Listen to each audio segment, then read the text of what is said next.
Bonjour à toutes et à tous, très heureuse de vous retrouver pour une nouvelle semaine d'actualité sur 8 Mont-Blanc. Bienvenue dans ce nouveau journal, voici les titres de ce lundi 6 décembre 2021.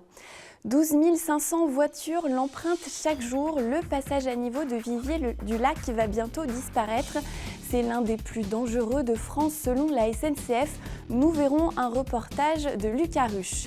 Et puis cap sur l'hiver, de nombreuses stations ont ouvert ce week-end. Nous étions à La Clusaz. D'autre part, 2 freeriders seront sur le plateau dans quelques instants pour parler de la Freeride Week qui se déroulera au mois de mars à Avoria. La nouvelle a soulagé les riverains de toute la commune. Le passage à niveau numéro 18 de Vivier du Lac va enfin être supprimé après plus de 20 ans de polémique. Il est considéré comme le passage à niveau le plus dangereux de France. L'intersection située sur la départementale 17 va donc connaître un lifting complet. Les automobilistes emprunteront désormais une petite déviation puis un pont. Précision dans ce reportage de Lucas Ruche. Il y a des panneaux d'avertissement un peu partout, et pour cause. Le passage à niveau numéro 18 de Vivier du Lac en Savoie est connu comme étant le plus dangereux de France, selon la SNCF. Chaque jour, plus de 100 000 voitures franchissent cette intersection reliant Aix-les-Bains à Chambéry. Et 104 fois par jour, les barrières sont baissées pour laisser passer les nombreux trains. Le passage à niveau de Vivier du Lac possède un autre élément aggravant. La départementale 17 en direction de Chambéry est en pente, en virage, et ne révèle qu'au dernier moment l'intersection. C'est pourquoi l'État, la région et le département ont débloqué 12 millions d'euros pour sécuriser les lieux. On est encadré au Vivier par 3 départementales, donc beaucoup de circulation. Et quand quelqu'un ne peut pas passer sur une route, il va essayer sur une autre, et ainsi de suite. Donc le passage à niveau est un point de blocage. Donc sa suppression avec le pont rail va fluidifier tout ça.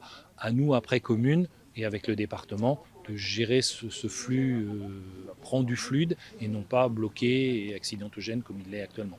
Donc là, sa suppression, vraiment pour nous, habitants Vivier, c'est une épée de Damoclès qui s'en va. Une déviation, un pont routier et un pont à mobilité douce font partie des travaux entamés depuis cet été par la société SNCF Réseau. C'est une opération qui vise 2 objectifs.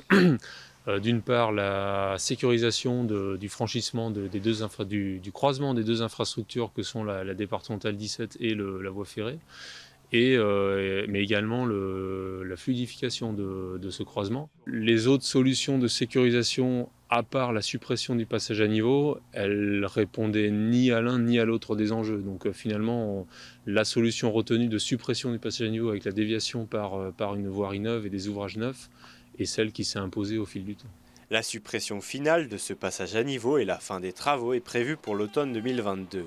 Aucune perturbation du trafic n'est à prévoir. Le projet a fait des vagues et pour finir, la vague artificielle ne verra pas le jour sur le lac du Bourget. La société privée qui portait l'idée voulait créer un atoll artificiel de 60 mètres de diamètre à Aix-les-Bains. Les premiers surfeurs étaient attendus à l'horizon 2024, mais les associations de défense de l'environnement se sont rapidement positionnées contre l'installation qui divisait aussi les élus locaux. Le projet a donc été abandonné. Je vous le disais en titre, plusieurs stations de Savoie et de Haute-Savoie ont ouvert un peu plus tôt que prévu. Parmi elles, la Clusaz. Après une saison blanche, les skieurs ont répondu présents en masse. Ce retour sur les pistes ce week-end est tout de même marqué par les mesures sanitaires en vigueur. Le port du masque et le pass sanitaire sont exigés pour accéder aux remontées mécaniques. Des élus du département étaient présents pour cette ouverture pour témoigner de leur soutien au secteur. On écoute quelques réactions recueillies sur place par Pierre Boucaud et Paul Jeanbrun. Le département est très heureux, accompagné de Madame la Présidente de la Fédération Française de Ski, aux côtés du maire de la Clusaz. Magnifique station-village, comme on en a beaucoup en Haute-Savoie. Un massif magnifique, les a ravis. Et c'est parti, beaucoup de neige. Prudence avec les avalanches pour les premières sorties. Prudence dans les virages aussi, parce que les jambes sont plus habituées. Mais en tout cas, c'est parti, on est très heureux. Il est tombé énormément de neige cette semaine. Nous ouvrons ce week-end le massif de Balme. Le week-end prochain, le massif de Balme sera ouvert définitivement. ainsi que le massif de Borgard et le massif de l'Aiguille. C'est vrai que c'est hyper important, c'est une vraie dynamique. Il y a plein de gens qui viennent travailler chez nous, il y a de l'emploi dont on a besoin. Il y a tous les jeunes de notre département, de notre village qui skient. C'est vrai que pour nous, c'est une grande joie, c'est hyper important. Donc on espère qu'on va passer une bonne saison d'hiver et puis voilà, on en est au démarrage et c'est le top. Et nous restons dans le monde de la montagne avec mes invités du soir. Il s'agit des freeriders Oscar Mandin et Sébastien Verlet. Bonsoir messieurs. Bonsoir. Bonsoir. Merci d'être avec nous sur ce plateau. Alors pour vous présenter déjà un petit peu rapidement, Oscar, tu es originaire de Morzine. À 24 ans, tu évolues sur le Freeride World Qualifier, un circuit qui est la porte d'entrée pour le Freeride World Tour. Et Sébastien, tu as commencé le ski du côté de Lullin à l'âge de 5 ans et tu as intégré l'école de ski des Jets à 17 ans, mais ta passion, c'est le freeride. Exactement. Alors justement, pour commencer, ceux qui nous regardent et qui ne connaissent pas forcément cette discipline, en quoi elle consiste, Oscar peut-être? Donc le freeride, pour un peu grossir la chose, on va dire que c'est le hors-piste. Donc c'est quand on sort un peu des pistes balisées. Donc on évolue donc en hors-piste, donc sur des pans de montagne, c'est un peu regarder un pan de montagne et tracer sa ligne entre les rochers ou en les sautant. Alors en préparant cette émission, je me suis rendu compte qu'il y a plusieurs niveaux en fait. Ça peut paraître un petit peu technique. On parle beaucoup du Freeride World Tour. Vous évoluez tous les deux juste en dessous, c'est bien ça? Exactement, ouais. On est au niveau européen. Donc, c'est l'antichambre du Freeride World Tour. Et c'est divisé en nombre d'étoiles. 1 étoile, 2 étoiles, 3 étoiles, 4 étoiles. Et nous, on est au niveau 4 étoiles, qui est juste en dessous du World Tour, qui est 5 étoiles. L'enjeu pour vous, j'imagine, aujourd'hui, c'est de pouvoir se qualifier pour ce Freeride World Tour? Exactement, on va dire que c'est un peu le Graal pour tous les freeriders qui font de la compétition. On a tous comme rêve et objectif d'un jour espérer y rentrer. Qu'est-ce qui vous a attiré, vous, petit garçon ou adolescent, vers cette discipline particulièrement, Sébastien? Moi, c'est vraiment l'esprit de liberté. Je venais de l'alpin où je faisais beaucoup de piquets. Et là, le fait de voir des montagnes, des faces vierges et de se dire je vais dessiner quelque chose dessus, c'est ça qui m'a vraiment motivé. Et puis petit à petit, on a commencé les compétitions pour se mesurer aux autres et ça s'est bien passé. Et puis on s'est retrouvé avec Oscar dans des compètes, on est devenus potes et maintenant on skie tout le temps ensemble en compète et à la maison. À la maison, à Avoria notamment, Oscar? Exactement, Avoria, c'est à la maison, c'est là où j'ai appris à skier et c'est là où je m'entraîne. Et du coup, avec Sébastien, c'est là où on s'entraîne pour préparer les compétitions. Est-ce que Avoria, c'est une station qui se prête justement particulièrement au freeride? Oui, carrément. Il y a quand même pas mal de montagnes à réaliser de face vraiment très intéressante.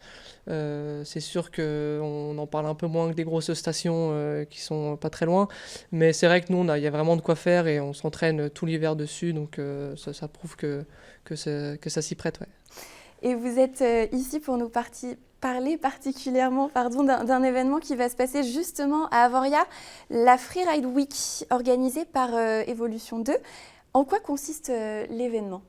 Ça va être une compétition de freeride, 2 compétitions de freeride pendant une semaine à Avoria, donc une 2 étoiles et une 3 étoiles, donc les niveaux en dessous de nous. Et ça va rassembler énormément de riders, France, Suisse, Europe centrale.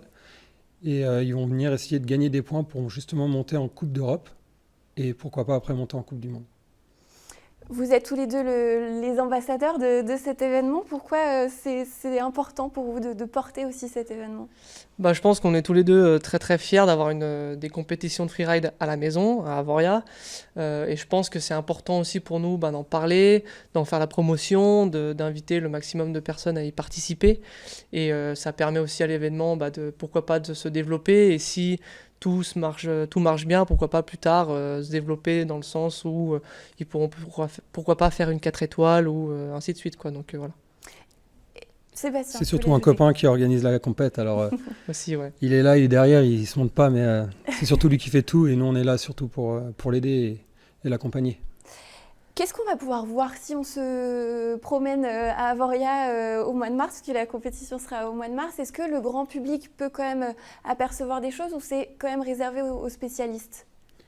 Tout le monde va pouvoir accéder depuis la piste en traversant ou même depuis les télésièges, regarder la face et du coup on peut regarder la compétition. Donc c'est des riders qui passent les uns après les autres, snowboard, ski, femmes et hommes.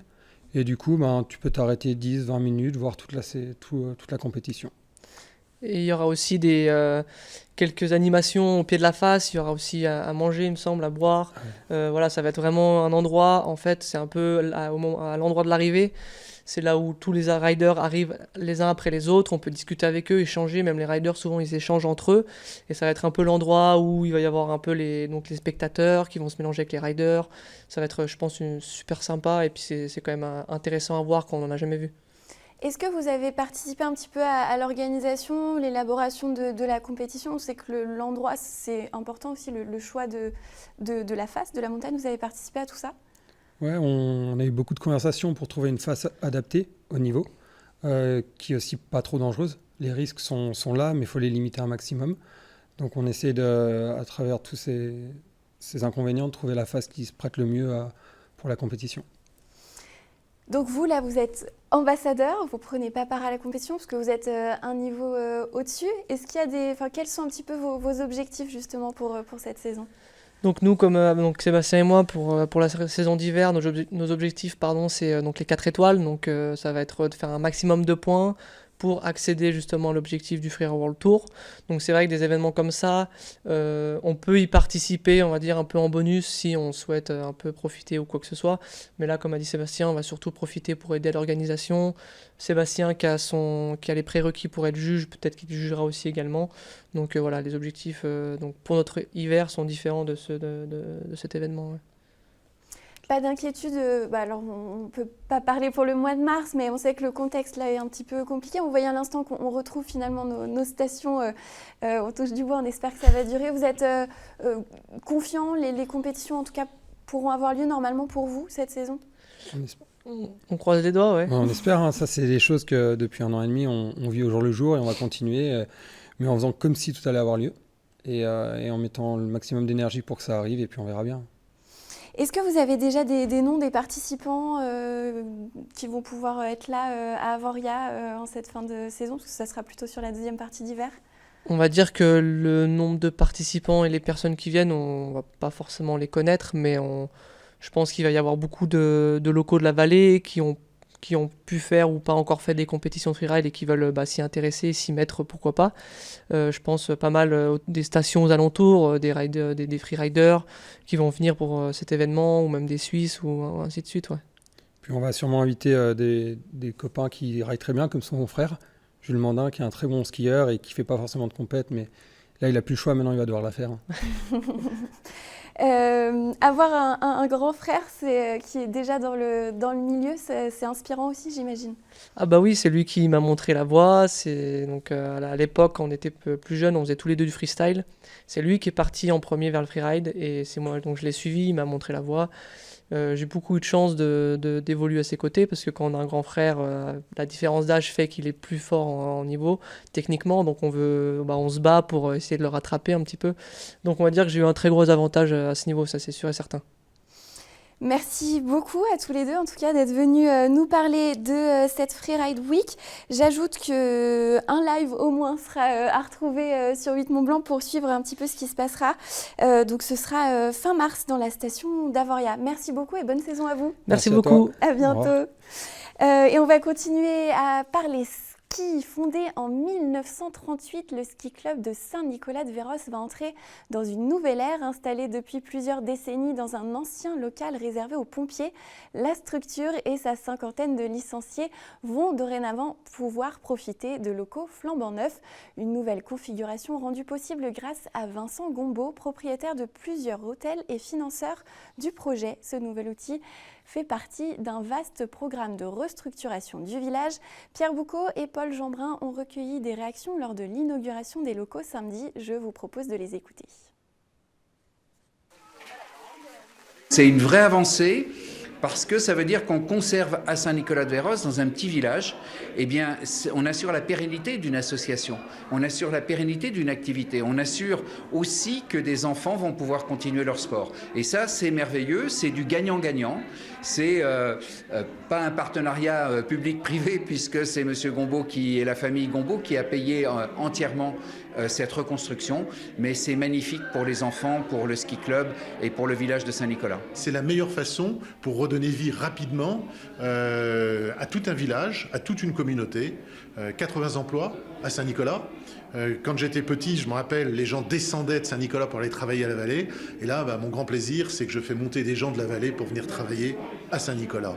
Ça s'appelle un renouveau. Et ça fait partie, ce ski club, vraiment du renouveau de Saint-Nicolas, avec la boulangerie, avec l'hôtel, avec 2 restaurants et peut-être d'autres projets, mais de taille plus raisonnable. Le plus gros est fait. Mais on ne peut pas faire des projets sans penser non plus à sa population, à sa jeunesse et à donner l'écrin nécessaire pour que tout ça marche bien. Moi-même, j'ai été présidente du ski club de Saint-Gervais pendant 20 ans.